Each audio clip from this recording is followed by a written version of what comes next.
chance now to look at women who are also influencing the community around us. What information would you like to share with our viewers now about making sure that they're involved, having their information, and where they can use all of that information?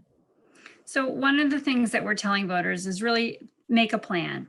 Early voting starts October 26th through November 2nd.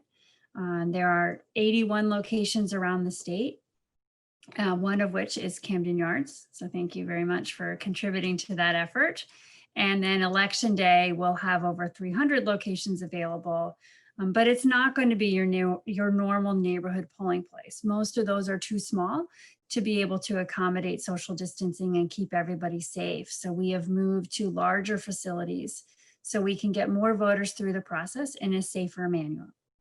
So voting is going to look the same in terms of the process, but it'll be very spread out. We're asking voters to wear masks. There'll be sanitizer there. They'll be wiping down surfaces. So we're going to do this as safe as we can, but really make a plan, figure out how you want to vote, and then do everything early. So if you want to vote in person, try to vote during the early part of early voting. So if something happens in your schedule, your family life or work, and you can't, you have lots more options. And so you don't have to wait in line if you've left it to election day and there's no other tomorrow, you have to wait in line. We really want voters to be thoughtful and think about how they want to vote and try to do it as early as they can.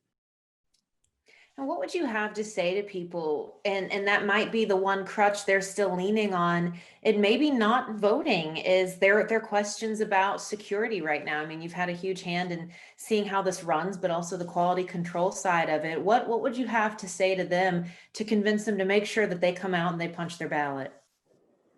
So election security and protecting the systems and the data that we use is part of every single thing that we do. There are so many behind the scenes checks and balances and rechecks and rebalances that we as election officials do to make people feel confident. I mean, most of this is stuff that no one ever knows about, but at every voting location, we check the number of voters who checked in to vote against the number of ballots cast, right? There are these kinds of checks that we are doing every day, all the time, to provide the integrity that we think voters should have in the process. And so while this election might look different for people, we have hundreds of thousands of voters who are voting by mail for the first time, but that's a process that we've had for decades.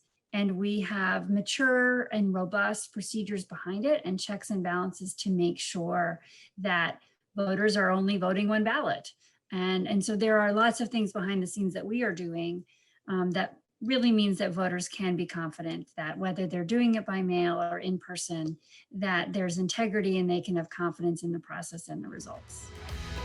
The Orioles Empowerment Series is designed to elevate and share the voices, perspectives, and insights from a wide range of leaders and organizations that contribute to the betterment of our birdland community.